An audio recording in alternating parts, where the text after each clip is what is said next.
Guys, congratulations with the new album. I Thank like it you. a lot. I received it last week, and I've been listening to it in my car all over again because I had to do like a lot of driving. And for me, it's like almost like learning to eat olives or something. The more you do it, the more you listen to it, the more I start to like it, and I start to discover, yeah, like very beautiful details in the songs. Do you agree with me that this album is like an album that needs its time to discover all the There's details? a lot going on.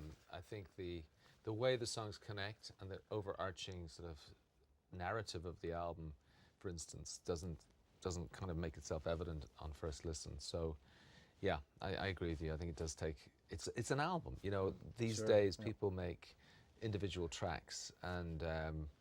They'll make sure one or two are really commercial, but the rest of the album is kind of just fillers. But we really still believe in the form Yeah. of the album, Yeah. so that's what we tried to make. Yeah, I think it's a green olive. And a lot of people that I meet say they listen to it as a whole, which is so rare, you know, Yeah. because as Edge was saying, you know, it is just about individual songs. And we wanted to make an album of songs, but Yeah. it's a narrative as well. Yeah, I think that's a very big compliment, as you said. I mean, like, people are listening to tracks, and I think you miss the story if you don't listen to it like in one big take. I mean, like that's how it appears to me. Yeah, and we were trying not to make a very long album because I know back in the day, because of the limitation of vinyl, you could only make 40 minutes was the max you could make on a vinyl record, and there was something good about that discipline.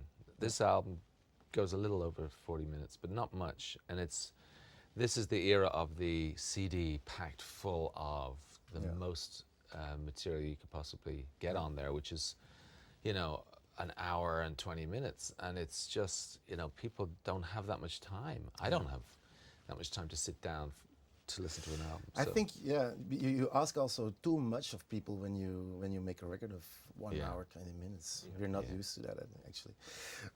I was trying to figure out, how do you guys start making new songs? I mean, like, there must be like a lot of pressure. You two has had so many successes. It's the biggest rock band in the world, in history, I guess. How does it work? How does it go? There's all kinds of different ways. I think there's no set way, and it's just all we have is a goal. All we have is our sights set on a particular end result, which is a piece of music, a song that's going to connect and have an emotional impact on the listener.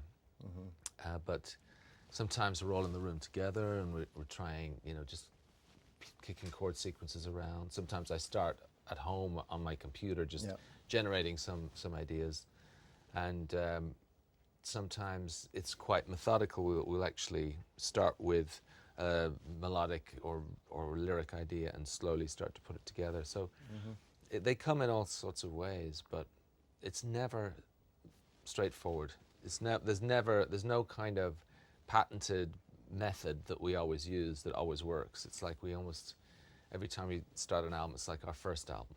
It's like you got to make it up and you got to figure it out. And can you forget about what you did before then? Because because you know, every time we start out, it is like the first time we've done it, because we've sort of forgotten how to make records. We have to relearn how to make records. Yeah. And it always helps if we have a catalyst. You know, when Brian Eno was around, it's like he would like throw something out at us. And Danger Mouse was helpful that way. And you know, we had a lot of fun at the beginning of this record. We just made music. We didn't put any pressure on what that music might be. And I think after the first couple of weeks, we had 10 or 15 pieces that we were very confident about. Yeah. That's and we've got, in fact, probably about 70 pieces of music that all need to be finished. So, you know, that could take 70 years to finish. That's why it took 5 years, I guess. Yeah. But does that mean that you finished all those 70 songs and then you choose, or they're like still in process? They're in that kind of half-finished state, most of them. Although we do have, half of the next record, the Songs of Experience, which is the second part of this double records set, is kind of 50% done. So that's good. And it'll probably come out, I would say, within the next sort of 18 months, 2 years. Yeah. This one is maybe a tricky one, but I need to have, as I told you before the interview, I just put out my record. Huh? Yeah.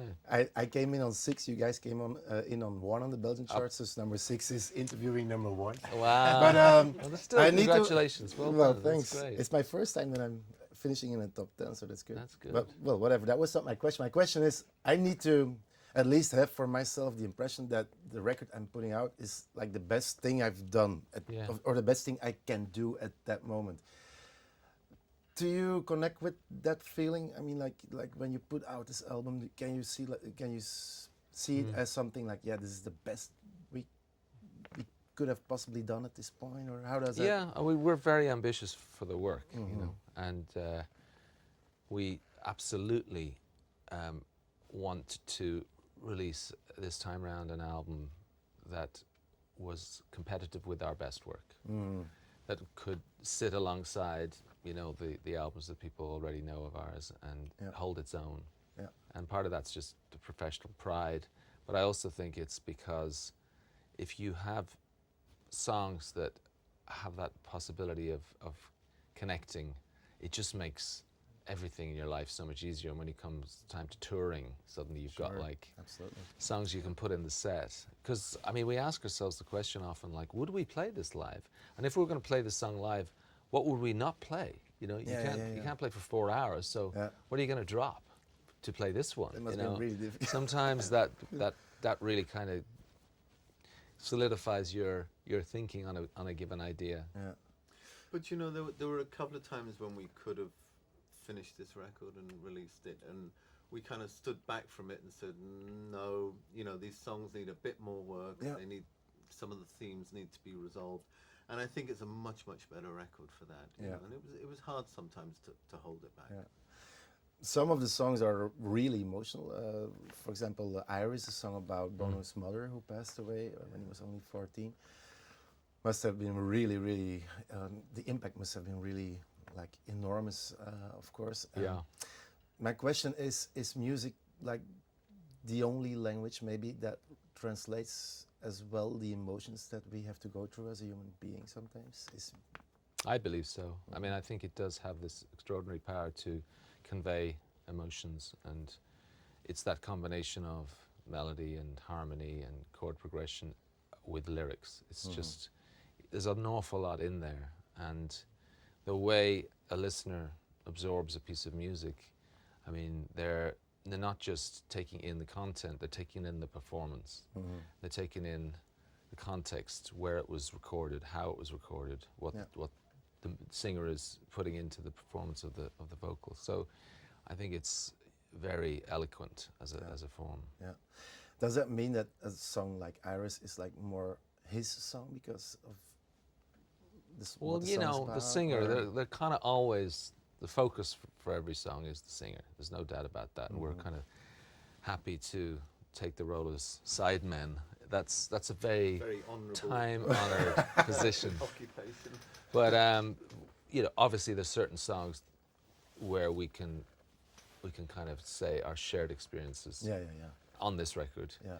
But something like Iris is very personal. I remember, you know, I worked on that lyric a bit with Bono, and he the earlier versions were a lot less revealing, and sort of towards the last couple of weeks of the album, he was like, I think I'm gonna go there. I've got to really, if I'm gonna touch on this subject matter, I'm gonna have to really go for it. Yeah. And he was able to do this extraordinary thing of being totally honest without giving into sentimentality, and without making it feel like nostalgia, which is kind of also dangerous. Yeah. It feels to me still very raw, really honest, and it has so much more impact emotionally for that reason. Yeah. Because you're not, he's not pushing all the obvious buttons. Yeah. And it was really, to hear him sing it in the studio, it was very overwhelming emotionally, because it was, you know, you could see what he was risking as well as and revealing. Yeah. I mean, I found it a very, you know, it was a very interesting self-portrait from him, because it related to a time when neither of us knew him. So it was a real insight into to where he had come from and what had made him into the person he was. I must say, in general, this album, I have the impression that for you too, it's a very vulnerable album in the way, but I mean it in the good way. That, for example, I've seen the performance you did on later with Jules Holland. I loved every breaking wave version because for me it was such an honest performance, and also the additional tracks that come along with the album are so honest. I mean, like you can rediscover the songs that, I mean, like let's say that the first album is like produced. The alternative takes for me are like, okay, this is like the pureness of the song. Is the band ready for to how can I put it, to reveal itself and to show like the real persons, the musicians, the lives, I mean like. Well, I think You a see couple what of I mean? things become clear. First of all, we felt we had the songs that we could present in such a simple and sort of unadorned way, you know, in terms of the arrangement. And when we decided to do the acoustic session, which is on disc 2 of the CD, we didn't have hardly any time. We had like 4 or 5 days was all we had to do all the recording and mixing. That's quite impressive, though. So we really just we were working double fast speed, and the great thing was in performing the songs again, and particularly for Bono as a singer, it like unlocked this whole other aspect to the material, to the songs. And I think Every Breaking Wave is the best example. He actually ended up singing a different chorus melody, and he really occupied the song as he sang it. It's a live take, so he really, you know, the full journey of that vocal is you know, part of its charm. And I think we were kind of blown away ourselves, sort of by what was achieved in those few days. And it did reinforce something that we kind of always felt was true, that the recording process for us is so connected with the songwriting that it's almost only when the album's finished, mixed, mastered, and there on the table that you really can say the songs are finished. Yes. And it's from that position that we often end up making choices and changes to take them on the road with us and perform them live. And our producers always comment on, oh my goodness, the songs are so strong. You know, you've been playing them now on the road for a couple of weeks and they've taken on this whole other thing. So this acoustic session bears out all of those experiences from the past. And you know, maybe it's time we made the album, have the CD on and then we're not putting that out. Now we're going to make the album. Now we're going to start again. Now we finished the songs. Let's go and re-record in 3 days and just make a real simple recording. I think there is certainly a power to that.